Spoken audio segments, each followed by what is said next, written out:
that we can ensure. My only concern, and I want to agree with bunge la wananchi, I think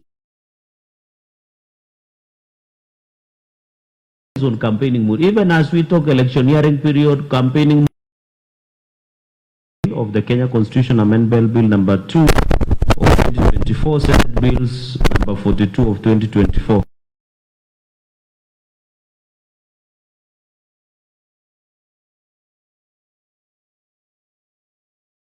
Individuals who are presented, I want to assure Kenyans who are here and who are following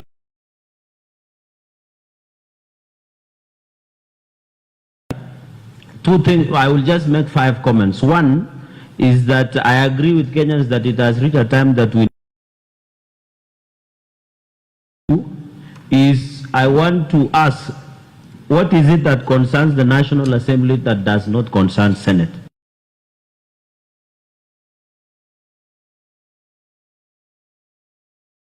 Impressive document and should be dynamic.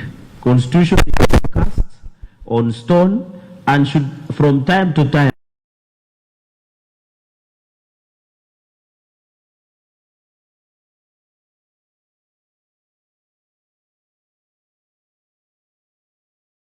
that most of the members of public who have appeared here, I agree with almost 80 and a few that are still contentious with the chairman. If you look at the issue of the issue of accountability of resources that go to mashinani, Chair, I am an optimist. I believe if counties, we shall be able to see more development. It is the work of the Senate to do oversight, but I want to assure the public, because I have seen concern of accountability, that it is up to the EACC legislations to fight economic crimes, corruption, and white-collar crimes in this republic. So we need to call EACC and other accountability organs to order, because, Chair, and in the intelligence, the people know that the work to oversight Parliament is to recommend. So if there is a corruption case at mashinani, Senate or Parliament cannot arrest. It's the work of DPP, DCI, and EACC. And I want to ask Kenyans, the more we allocate more resources to mashinani, for us, almost this is my second term in the Senate of the Republic of Kenya. And one of the challenges is resource allocation must go to where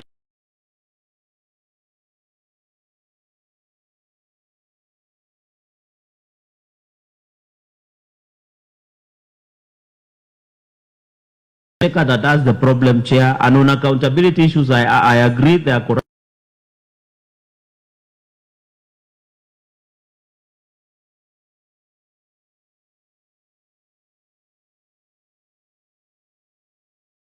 Others are proposing 5 years to continue, others 4 years, Chair. NADCO report, and I ask Kenyans to read it. And on the issue of in the entirety of the principle, and I wait for the committee report so that we can ensure. My only concern, and I want to agree with bunge la wananchi, I think on campaigning mood. Even as we talk electioneering period, campaigning for the people. But I agree that time cannot be the yardstick to measure in the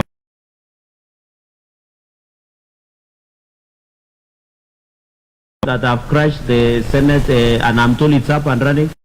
Not been having peace. Actually 240,000. 200.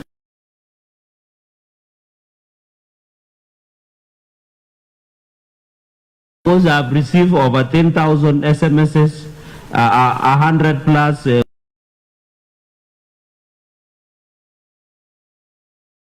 But other issues, Chair, like for coffee dates and others. But as Kenyans, I have received feedback both individually and at that capacity, and I want to ensure on time limit, I will relook at it, and there is a procedure of relooking those, Chair. So I want to assure the public that they should not, and confirm, Chair, I want to dispel a misnomer. This is a private member's bill. It is Senator Cherargei bill, it is not sponsored by anybody. It is not sponsored by the party. It is not sponsored by your committee. I am the sponsor and I'm here listening. So anybody who is reporting elsewhere that they, in conclusion, I have sponsored so many bills. No one has any bill. I sponsored myself. You remember the issue of petition of clinical officers, the universal health coverage here, the prevention of livestock and produce theft bill, the county government's amendment bill. To assure the public, the people who have spoken here, Chair, in conclusion, this is the only time that we are doing our job. There are many bills that myself have sponsored, Chair, including petitions, including even the remuneration of village elders or mukasa or nyumba kumi. I want to invite the public, Chair, to visit the Senate or the public website so that they know what we are doing, Chair. Chair, in conclusion, because I can see I still have 2 minutes, I agree we need to Actually, you're adding yourself the 2 minutes. You've exhausted the 5 minutes. I'm trying, Chair, to respond so that our people notice that we listen. Ours was to listen. Today we've listened. We're actually not responding, so you don't respond. Okay, let me just make an observation. I'm not responding. Let me observe. Chair, on the issue of KDF approval by both houses of parliament, I'm happy my people have given their voice on that. Chair, on the issue of development projects to be gazetted, I agree with that. On the issue of that we need to focus more on other critical issues, Chair, I want to say that I agree largely. Mimi tu nataka niwahakikishie wananchi ile maoni yote wametoa kuhusiana na huu bill. Nitaiangalia, tutasaidiana kupiga msasa na wasiwe na wasiwasi, tutaangalia kwa makini. Chair, with those very many remarks, I will always be available for any further clarification in any way or in any format. And I want to encourage the public, kindly use the parliament email and parliament official, please, so that my phone does not collapse. Thank you very much, Senator Cherargei.